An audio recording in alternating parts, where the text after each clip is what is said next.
Welcome to Breaking Doctrine, presented to you by the Combined Arms Doctrine Directorate at the Combined Arms Center at Fort Leavenworth, Kansas. The views expressed here are those of the individual and do not represent the views of the Combined Arms Center, U.S. Army, or U.S. government. Welcome to Breaking Doctrine, a U.S. Army Combined Arms Center podcast on emerging doctrine in the Army's vision of warfare. Hello, I'm Lieutenant Colonel Lisa Becker, and this podcast topic is leader engagement in holistic health and fitness, focusing on FM 7-22, holistic health and fitness. We're also weaving leadership doctrine from ADP 6-22 and FM 6-22. We welcome the Combined Arms Center Command Sergeant Major Steve Helton. Sergeant Major, welcome back to the show, and thanks for joining us. Awesome. It's great to be back. Last episode, we talked with Sergeant Major Helton about leadership in the Army and leader development. Today, we will talk the importance of holistic health and fitness, or H2F, and leader involvement in H2F. FM 722 outlines H2F, but I first want to look at leadership doctrine that links leadership and H2F. So, in the introduction of ADP 622, the publication defines an ideal Army leader as one who, quote, serves as a role model through strong intellect, physical presence, professional competence, and moral character. Later, you find written, it is a leader's duty to stay healthy and fit, since the leader's decisions affect the welfare of the entire organization. To maintain peak performance, leaders and soldiers need exercise, sufficient sleep, nutritional food, and adequate hydration. Not only do we have a doctrinal link between leader development and H2F, but studies also stress the importance of H2F.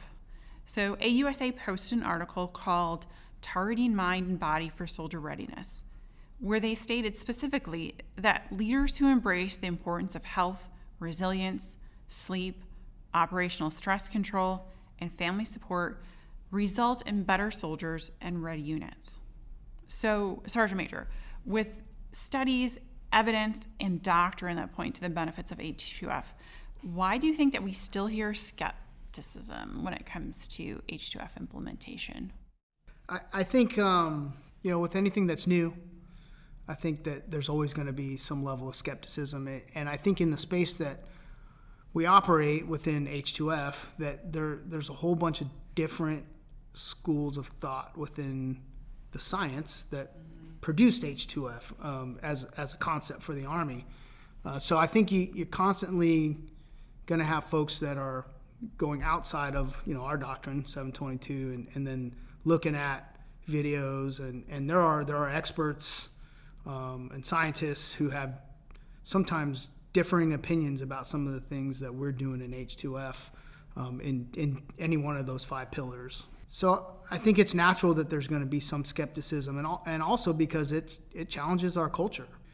I grew up in an Army that did not care about sleep necessarily, did not care about proper nutrition as it related to the optimization of humans, did not necessarily care about mental practice or visualization in order to improve performance.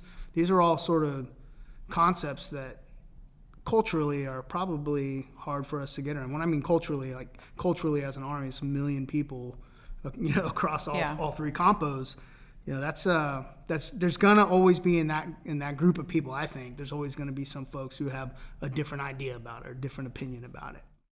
I want to give a shout out to CIMT, Center for Initial Military Training, and they have experts who did the research on this. So it's not like we're just pulling this out of thin air, and we aren't. Yeah, I think you make an important distinction, and that's that it wasn't a bunch of Army folks that sat around a table writing 722. We CIMT, that's a great shout out to our team.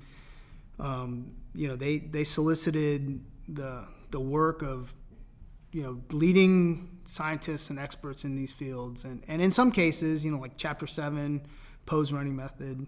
There are folks that are world-renowned experts that have donated their intellectual property to the Army in order to include in our doctrine. I think once there's a level of saturation, is a word I like to use, in the force where we just incorporate these principles on a daily routine basis in everything that we do. An example, the easy example is always the physical, but when we talk about mental readiness, the incorporation of visualization techniques and breathing techniques, which is not a novel concept in marksmanship, as part of our preparation for squad live fire, as part of our preparation for marksmanship qualification, for crew gunnery. When that's when we've gotten somewhere. When that becomes just part of the normal routine of how we do things, then we know. But that's, we're getting there. It's going to take time for people to understand the value and the payoff. I mean, the science tells us that it works, and that's helpful. But I think the practice has to show the results over time for future leaders to fully embrace it. But, I'll go back to the initial skepticism and countering the initial skepticism with, this isn't brand new to the military. We've been doing a similar thing in the Special Operations Forces for many years, and SOCOM has really championed this capability that's very similar to what we've implemented for many years. So there's a lot of data and science and things that we can look at, within the military structure from SOCOM that tell us that this works. I think if leaders would look at 722, as a an instruction manual for how to prepare their soldiers physically, mentally, emotionally for the rigors of combat, and then sought out the resources they need to accomplish that, and then operationalized it in a way that made sense with their mission essential tasks and preparation, then it's not additive. It's just part of what we do, right? And I think that's where we're sort of missing the boat right now. Okay. But Hopefully that's what we'll get into today. Yeah. So let's talk more about FM 722. So the program has 5 domains. You've kind of hit a little bit on some of them. It's supposed to improve soldier lethality, physical lethality, and mental toughness.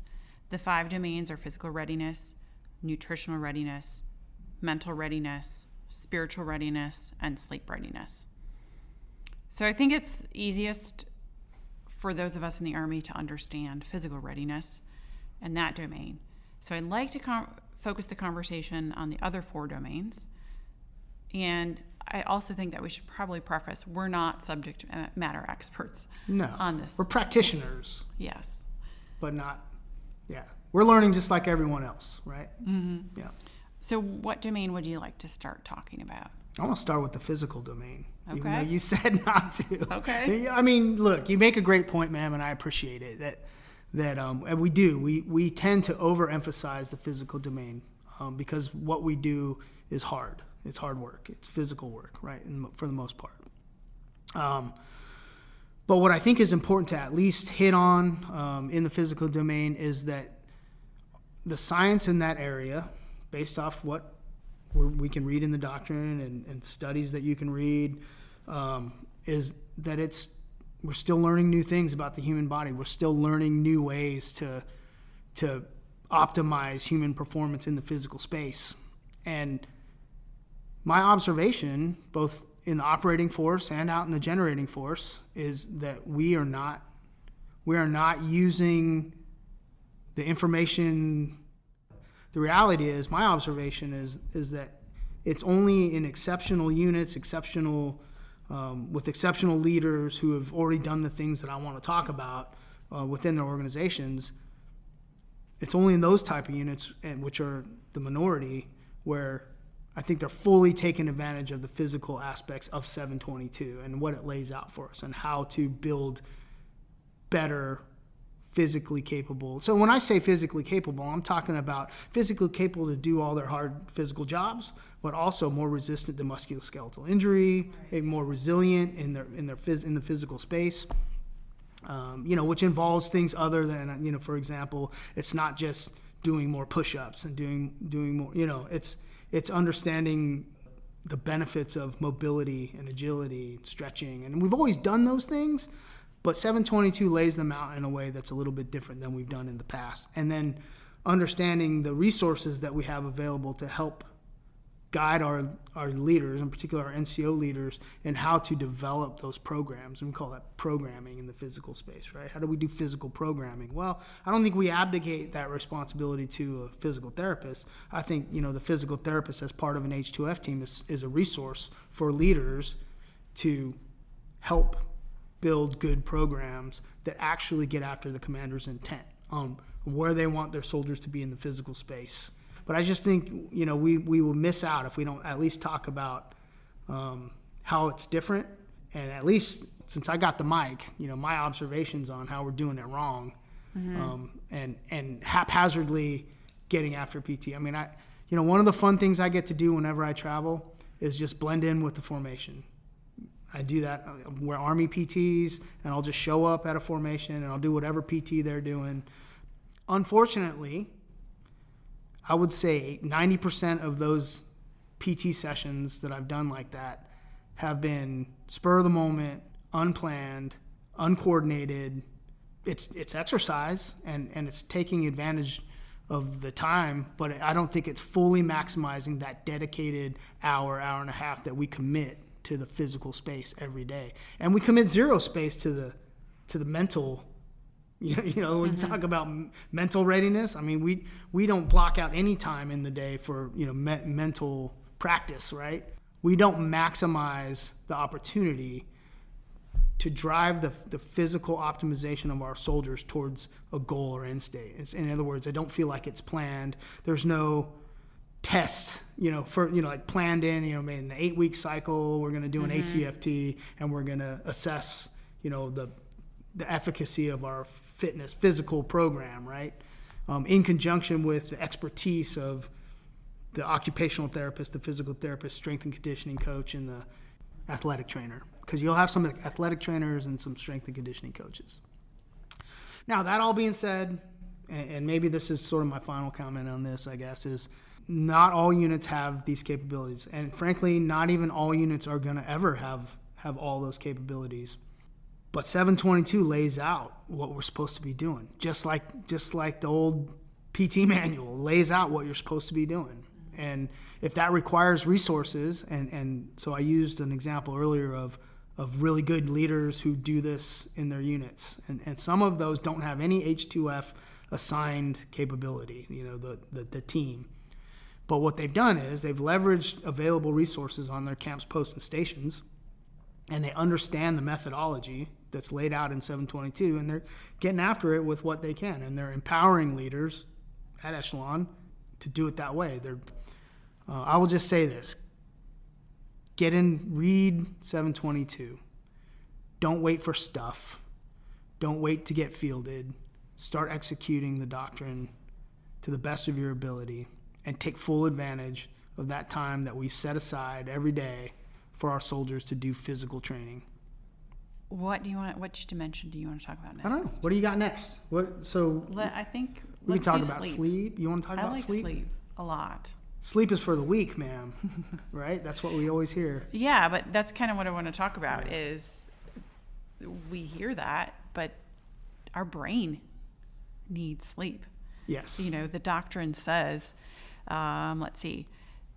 sleep readiness is defined as the critical requirement for brain health and function. It underpins a soldier's ability to meet the physical and non-physical demands of any duty or combat position, accomplish the mission, and continue to fight and win. I can't say it any better than that, and that's a reality. So look, it's awesome that we're talking about this, because I don't know if it was ever laid out in doctrine anywhere ever before, other than maybe, like you're an aviator, I have aviation background as well, so we sort of understand the cognitive load and an early understanding of a requirement to have some regimented rest cycles, right? Not all organizations do that or did that, but we put it in doctrine, so we're making it important and we're talking about it, and that's important because that's exactly what you said is exactly true. I think that particularly when we think about the future, which is we do a lot of that here, and you think about what the future of warfare looks like, and I know you've had others on to talk through, you've had them on the podcast to talk through the future of future warfare concepts.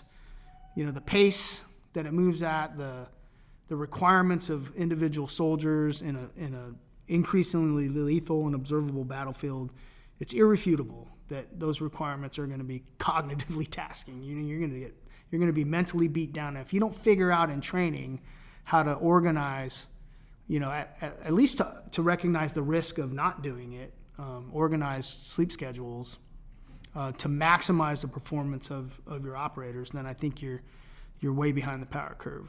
I think being able to operate under less than ideal conditions is a known. I think that's always going to be the case. But when you put a premium on what you just said, the cognitive aspects of being sleep deprived and the ability for your brain and physical body to recover during sleep, that the science tells us is how it works, then I think you'll figure out how to best employ your forces, right? It's not always going to be perfect, but at least you're going to know, hey, look, my expectations are maybe X because I wasn't able to, you understand the risk, I guess is what I'm trying to say. Yeah. If you're not able to do that, the risk increases, right? Of not being able to accomplish the mission or to injure your folks or any number of things. When I was reading through the sleep dimension, one thing that I was thinking about was large-scale combat operations. Yeah. But in large-scale combat operations, you're not going back to a fob within a couple days. That's right. You're constantly on the move. To be in your, your hooch, as we would say it. So some of the effects of inadequate sleep on the brain function, just thinking about it through that large-scale combat operations, you have reduced motivation, increased reaction time, you can't deal with stress as well, increased risk of physical injury, increased time for recovery from injury, and, So, in practice, we have a great, our CTCs are a great place to challenge our organization's ability to operate under stress, right? And I think we see this regularly through every rotation at any of our DIRT CTCs, where soldiers and leaders are just so exhausted that they're just not, they become almost combat ineffective, and in some cases actually combat ineffective due to a lack of recovery, right? So, it's not always sleep, but it's certainly recovery, whether it's equipment. We always factor in, when are we going to recover our equipment? How are we going to maintain our equipment? Because it becomes about that. But what about the human body, right? What about the humans that are going to be assaulting the objective?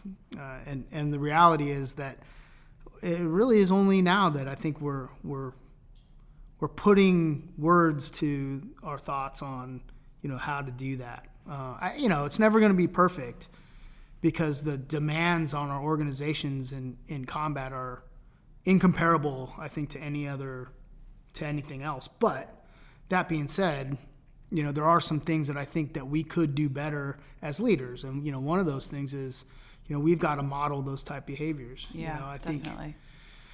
I think understanding that you have, kind of goes back to our leader development discussion from before. If you've done the right thing and you've developed, folks that can fill in for you, and you can take some downtime to get some sleep, to get some rest, to get some recovery, you got to do that. You got to figure out how to do that because you can't be one deep, especially as a commander or as a sergeant major. You can't be the one linchpin in the whole operation, right? That requires you to be up 24/7 to make every decision.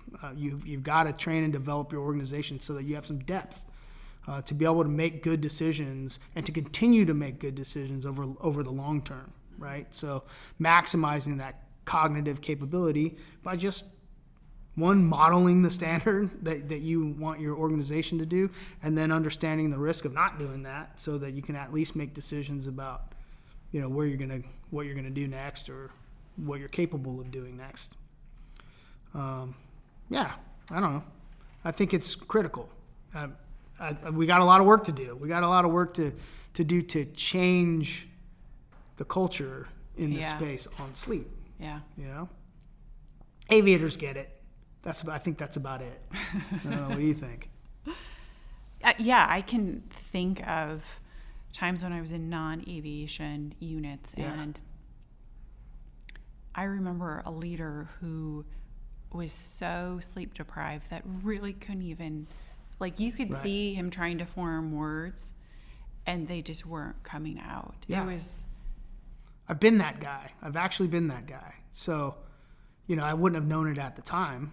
But yeah, you have no idea that it's going on. Right. Knowing what I know now, that was absolutely 100% the issue. The problem becomes, I think, in combat, a matter of adrenaline and crash, and so I think, I would encourage folks to invest in gaining some knowledge in that aspect, the biological functions that have to reset and recover, and it only happens while you're asleep. I think that's really important. And also really the kind of nutrition that you need to facilitate that while you're asleep, right? So, okay. I mean, that's a whole nother. Let's talk about nutritional readiness then. Well, was that my segue? Yeah, you just segued us to nutrition.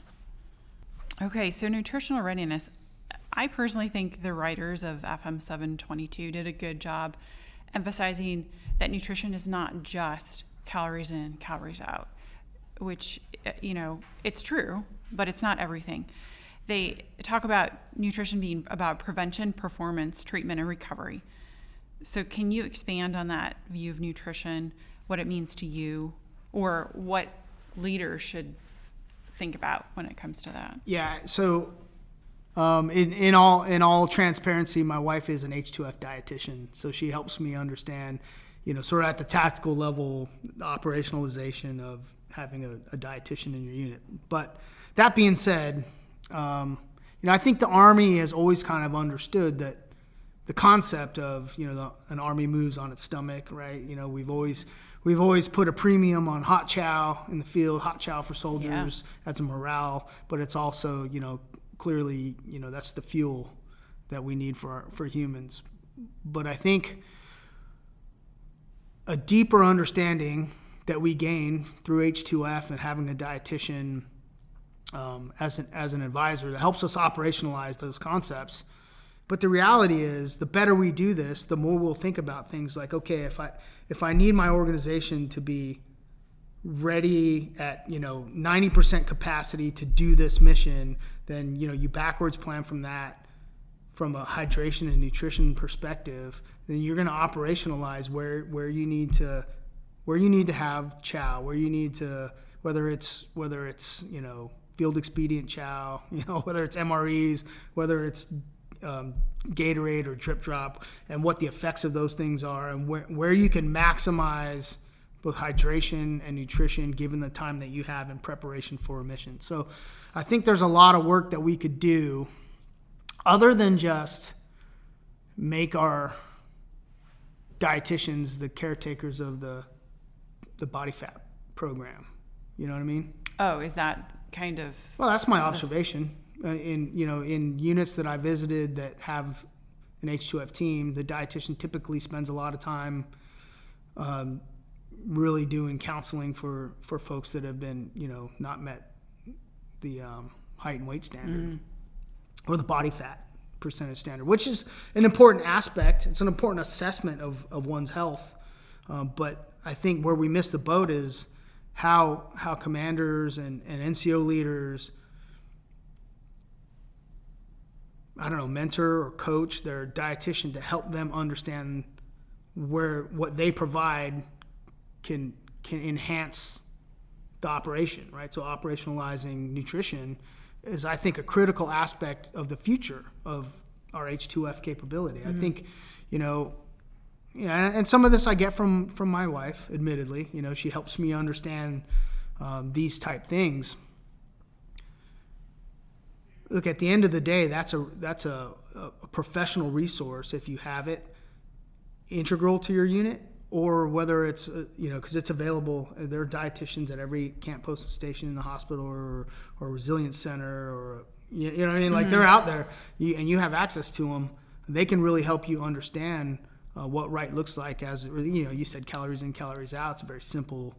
It's oversimplified methodology for thinking about it. They can help you understand what the right calories in and right calories out are in order to optimize your performance. Yeah. And just to give our listeners a plug to actually go into the doctrine, with the prevention piece, it talks about having good nutrition increases or decreases risk of injury. Yep. Having good nutrition helps in your recovery. So if you have somebody who just had surgery, figuring out that balance of how many calories that they need and what nutrition they should be getting to optimize their recovery. I think that's interesting. So on an individual basis of using that dietitian in the H2F. Yeah, I think it's critical because I think there's a deep science to this that I don't think is fair to expect, every junior leader to understand and to really be thoroughly educated on. But that's why the resource is so important, because there is a deep science to this. We can do better. But at the end of the day, what I wish I would see is more NCOs spending time with soldiers in the chow hall, making sure they're making reasonable choices that affect the operations, whatever they're training that day. I mean, imagine if you would, you spend as much time concerned about, it goes back to our discussion about physical, we're good at that thing. If we spend as much time as a junior level leader helping our soldiers and subordinates understand better choices as it relates to that next hard thing they're going to have to do that day, as we did in the physical space with their, whether it's running or rucking or whatever. If we would just do that and help make better choices, and frankly, our dietitians also help us develop those menus in the chow halls. They're integral part of our food service enterprise. You had said leaders going to the DFAC or warrior dining facility with their soldiers. Now, I'd like to hear from an NCO perspective, how invasive should those leaders be when it comes to, nutrition and eating right? Yeah. Because I think about like the shopette. You go there from the end of PT to work call, and people in line have sugar, more sugar, caffeine, more caffeine. That's what, when I'm grabbing my coffee at the shopette, that's what I see. Should leaders be okay? Yes. So, I mean, I don't want to, I don't want to be disconnected from reality on this, but, my opinion is that there is no amount of invasiveness that's inappropriate in this space if, there's a caveat, if what you're trying to do is centered around making your people better. If you care about your soldiers, you care about their health and their performance and their well-being and their mental health and all the thing, amongst all 5 of these pillars, then there's no amount of invasiveness. I mean, I guess the trick is you don't have to be a jerk about it, but if you see your soldier eating, 3 tornadoes and a monster for lunch, I think that's grounds for and depending on what their performance. So look, I mean, you may have a super high performer in all aspects of their duties that just didn't have time to do anything else, and really that's up to you to make that judgment call. Like there's a certain amount of maturity of leadership that'll help guide you in these interactions. But if all things in your assessment are that that's a horrible decision for a lot of different reasons, then you should engage that. I think you should engage that person and at least help them understand how they're reducing their own performance. So they're reducing their own ability to be better. They're reducing their ability to accomplish their mission, their productivity. I guess it depends on whether or not, the soldier cares about that. Yeah, and that's true. I acknowledge that. But I don't think you're off base as a leader if you're grounded in the doctrine in this case, and your understanding is at least at that level, and you're offering development because that's what you're doing. And showing, hey, I care about you. That's the magic, I think. It's, sort of like if you go back to the leader development discussion, right? It's, have you established trust with your people? Do they believe that you're a credible leader? Are you modeling the standard? Are you doing all the things? So if you are doing all the things you say you can do. If you're a resilient person, you're physically fit, you're mentally capable, and they see that every day, then I don't know if it's invasive for you to offer them advice. I think if you're not any of those things, if you're not practicing your own, as a leader, if you're not practicing your own holistic health and fitness, it's a tough sell. I mean, that's the reality, right? If you don't have credibility in the space, then you're going to be less likely to have impact in that space when advising others. Okay. We have mental readiness and spiritual readiness left. Man, tough. These are tough. These are tough ones, yeah. Yeah, well, Which one do you want to talk about we first, talk about mental Okay. readiness. I think I say they're tough because, again, we're kind of overcoming culture, right? And we're changing culture.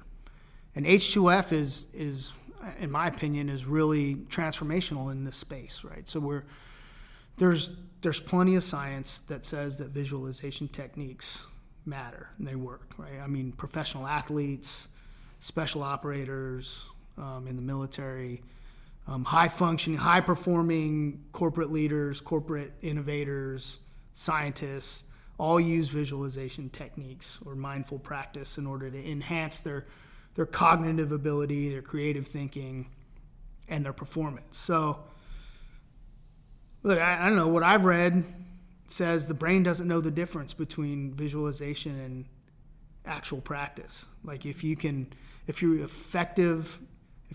effective mindful practice and visualization, there's a science to it. There's probably some practice you got to do to do it right. At least there was for me. Then your brain doesn't know the difference, and so you're getting sets and reps theoretically in your brain. At least that's what I've read. So, we've done some tests. There's some studies that we've done within TRADOC that show a marked improvement in marksmanship scores when we incorporated visualization techniques prior to qualification ranges. That's an example that I would use. I don't know how well we're doing with incorporating this into the operating units in the Army, right? Yeah. Because you hit on it earlier. I think too, there's Time. We're used to time. Yeah. But we're used to test condition standards. Sure. There's no test that you take. There's no multiple choice exam that spits out, hey, this is what your mental readiness is. Yeah. So I think that's kind of, one of the harder pieces also is how do you measure it? Because we want to, measure everything in the Army. I do want to talk maybe more from a leadership perspective on this one, though. Sure. Let me go with the definition for, because we got to talk doctrine. Yep. So 722 says mental readiness is an individual's or team's ability to think, feel, and act in a manner that optimizes performance in a demanding environment or with occupational and combat-specific tasks. And then there's the three kind of pieces of it. It's cognitive, emotional, and interpersonal capabilities that encompass mental readiness. So looking at the cognitive piece, I see a lot of overlap with the leadership requirements model that you find Sure. in the 622 series. So, you talk about intellect, mental agility, and judgment. Those are all kind of nested in cognitive skills. You can go to FM 622 and it's a great resource to find growth plans for all of these cognitive skills. But again, we're not always looking at doctrine. So from more of a practical day-to-day standpoint, how do you see leaders promoting mental agility, judgment, sound decisions, et cetera, in that cognitive piece? Yeah, I think number one, you gotta model the standard. That's always first with me. You you got to be a practitioner of whatever it is that you're trying to move your organization on. And in the cognitive mental space, I think that it's not necessarily about doing like yoga or even, I talked about visualization. But understanding that there are techniques in order to improve in those type areas, right? So, performance under stress. How do you? I know how I have used breath control as an example to improve my ability to operate under extreme stress. It's a real thing. There's breathing techniques. These are all teachable skills, right? So I think as leaders, we've got to one, embrace that these things work and they matter and they optimize performance. That's what it says, optimize, right? And that they optimize performance in these different modalities. If you do that, then I think, and you understand that these are teachable skills, then you incorporate them into your training methodology. And while not always included as a table as a table of qualification, understanding that these things improve qualification as the example, then you would incorporate them into your training methodology, right? So, but one of the great things is we have incorporated occupational therapists into our H2F capability. Again, not everybody's got them, but the occupational therapists who specialize in this field are available for all of our leaders on camps, posts, and stations that you can access and understand how to build those skills, right? So I don't know. I think it definitely manifests itself in people's leadership styles. When you're under duress or you're under stress, do you engage with people the same way as when you're not? Are you able to, be aware enough to cognitively correct when you're under stress and be able to still maintain order and calmness under pressure, and show your people that you got it all together? I think as a sergeant major, I've always been told, and I've always used the same terminology, is you never want to let them see you sweat. That doesn't mean not sweat, but it means like I always want my soldiers to see me calm in the face of adversity, because sometimes you, as either the sergeant major or the leader at any level, you're the only one that's calm. And they're looking at you, they're watching you, they're needing someone that's calm so that they can calm themselves and execute, right? So that's not possible, and because the human brain is what it is, and it's not. My opinion is it's not possible unless you've developed some internal personal techniques to manage stress. And if you've done that, then you're modeling the behavior, right? I mean, I don't know yet how we incorporate the training in these techniques, right? I know it's in there. It's in the doctrine, but I know that we got to start in ourselves as leaders, making sure that we have our technique. And most every good leader I've ever known that's been a foundational quality is their coolness under pressure, their ability to make well thought out decisions under tough circumstances, and maintain a sense, or at least an appearance, of calm, cool demeanor, right? And then they become the bedrock, and the organization functions off of that. And I think that's a critical skill. So from a leadership perspective, this is a pretty important capability. I thought this was interesting to me. This is an ADP 622. Poor physical fitness multiplies the effects of stress, eventually compromising mental and emotional fitness. So of the reverse, we're thinking about mental fitness right now. We're talking about that, but it's all combined. Yeah, I think you're spot on. So I think conceptually, None of these things exist on their own. I think we don't have the luxury, frankly, to think of them as individual things. I think every one of them affects the other. They all are intertwined. Maybe it's more of a Venn diagram. I don't know. You could draw it out that way, maybe.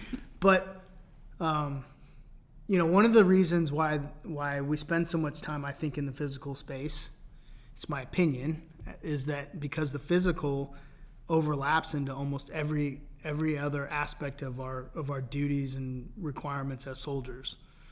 And it's sort of laid out in what you said. The physical affects your mental state, it affects your emotional state, it affects your ability to recover, it affects your ability to operate under stress. So yeah, absolutely. I think, it's important to understand that the physical dimension or the physical pillar or physical readiness is foundational to all the other aspects of holistic fitness. Yeah. Okay. I agree. Last one. But I don't want to overemphasize like that physical is the only thing. But what we do is a physical business, it's a physical profession. Yeah. So look, there's naturally going to be a requirement to be physically fit. But it's more than that. It's more than just being able to lift heavy stuff and run real fast. I think it's being able to recover quickly. It's being able to be agile and flexible. You know what I mean? It's all these other things to recover physically and mentally. So I think we're on a good path. Let's talk about spiritual. Yeah, we hadn't talked about spiritual readiness. That's the last dimension that we have. So the doctrinal definition of spiritual readiness includes the development of the personal qualities needed to sustain a person in times of stress, hardship, and tragedy. These qualities can come from religious, philosophical, or human values and form the basis of character, disposition, decision-making, and integrity. What stood out to me when I was reading the doctrine are the two things was resiliency and character. Mm-hmm. Were the two pieces that stuck out to me. Yeah. And, maybe you would say differently.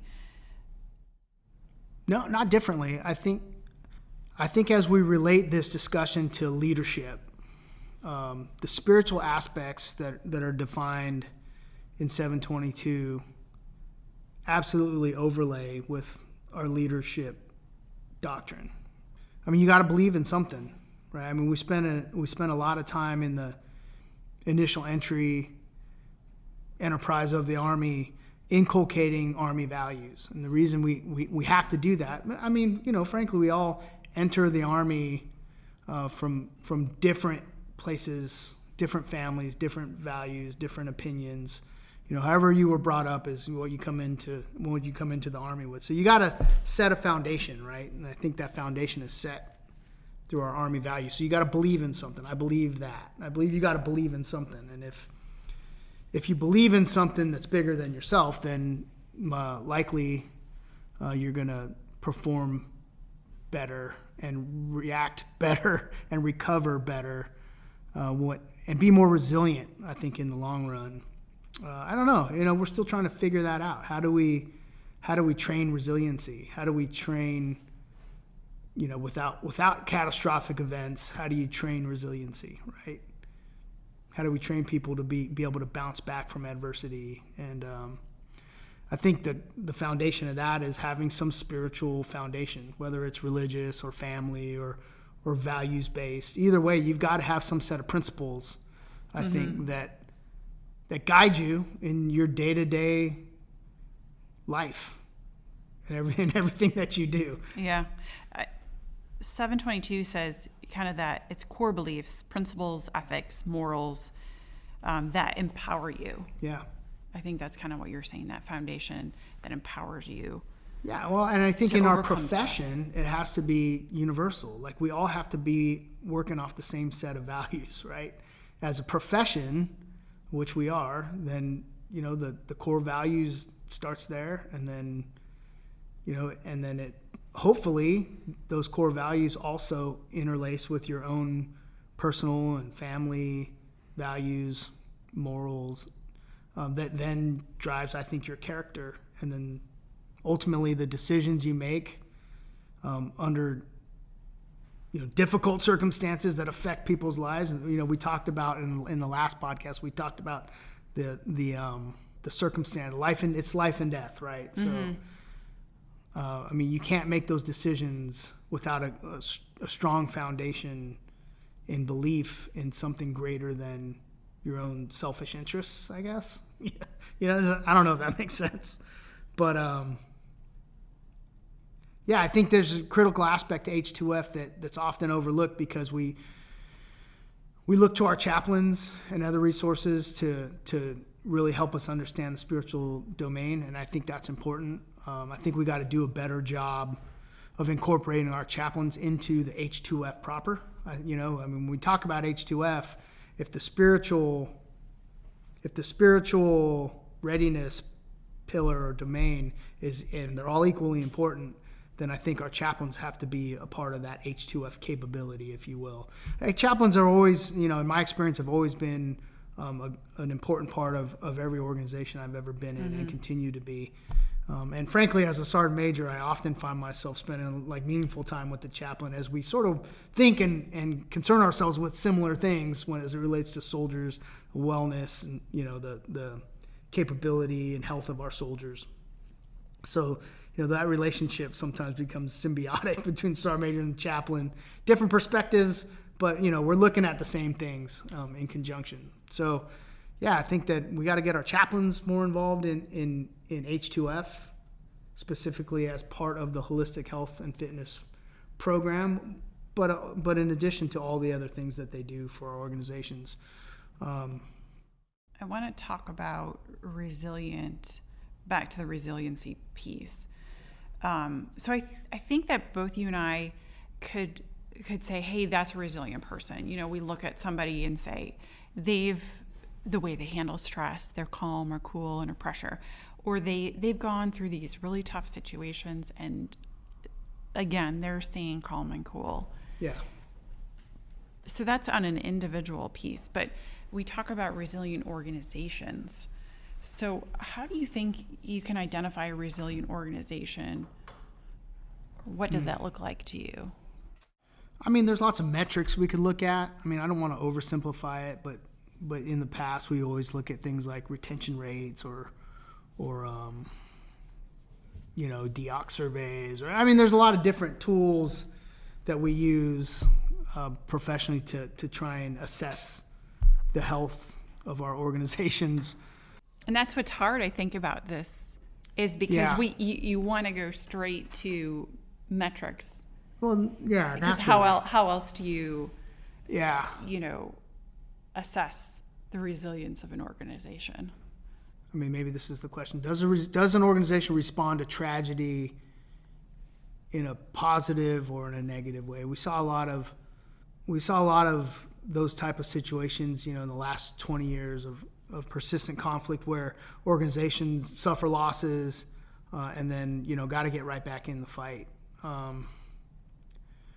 I think if we relate resilience as a military concept to the future of warfare, the potential for catastrophic loss makes resilience really, really important. Mm-hmm. And the ability to develop resilience,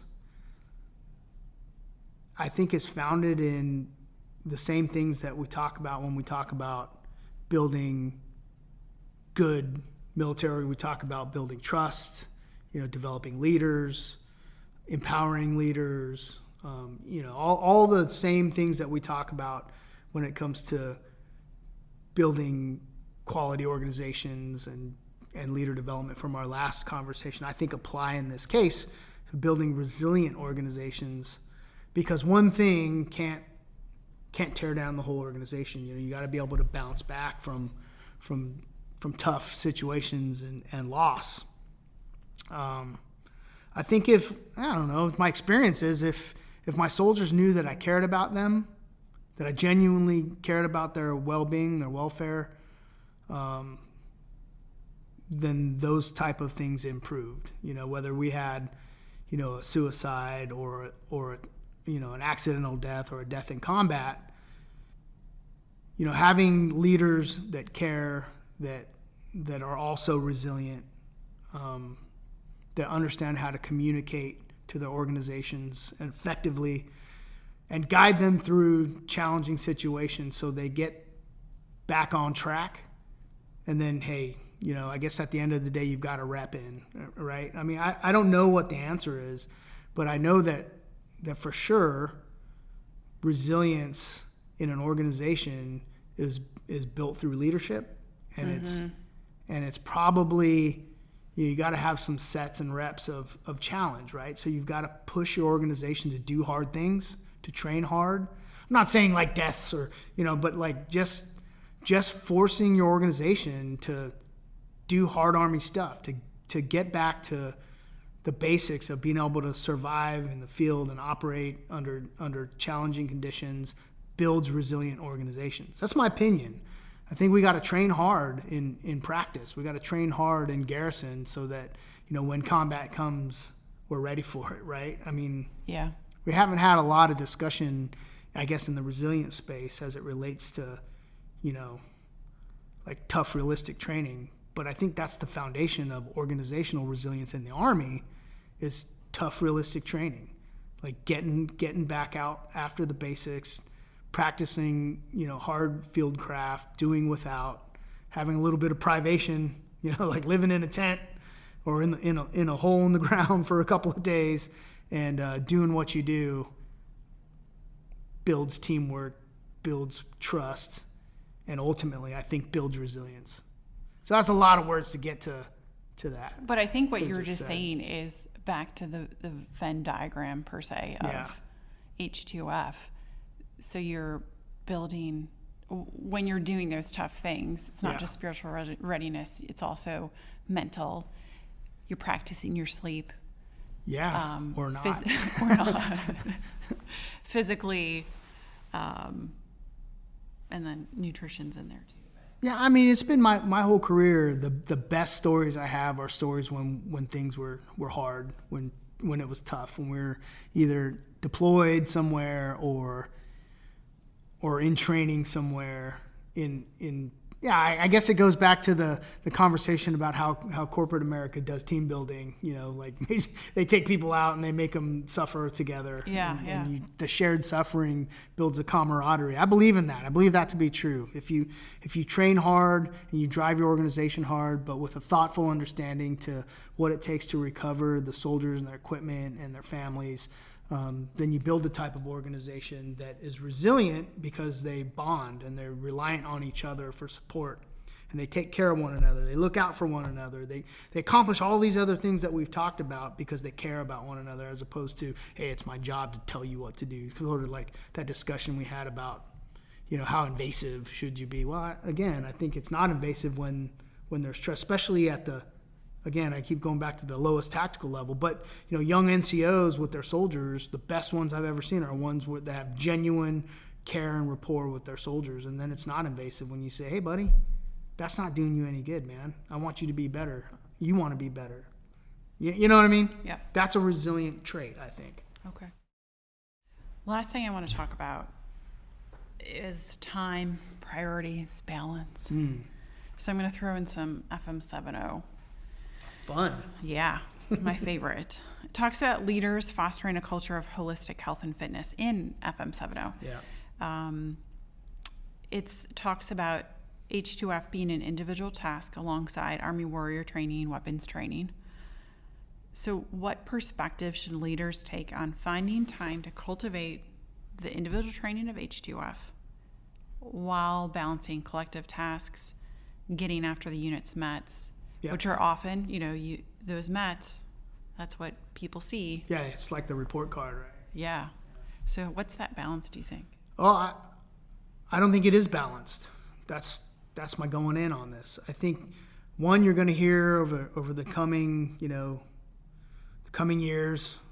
I think we're going to hear a lot more about getting back to the basics, and what that means something different at echelon to every leader. But if we fundamentally agree that H2F is on equal footing with individual soldier training and readiness, as it relates to warrior tasks and battle drills, and foundational level of soldier readiness, then it's not really even a matter of how you fit it in. It's a matter of, or if you fit it in, it's a matter of how you fit it in, right? And frankly, it goes back to our earlier, the first discussion we had in this podcast was my opinions about, the lack of preparation in the physical space that I've experienced as I've done some battlefield circulation over the last couple of years.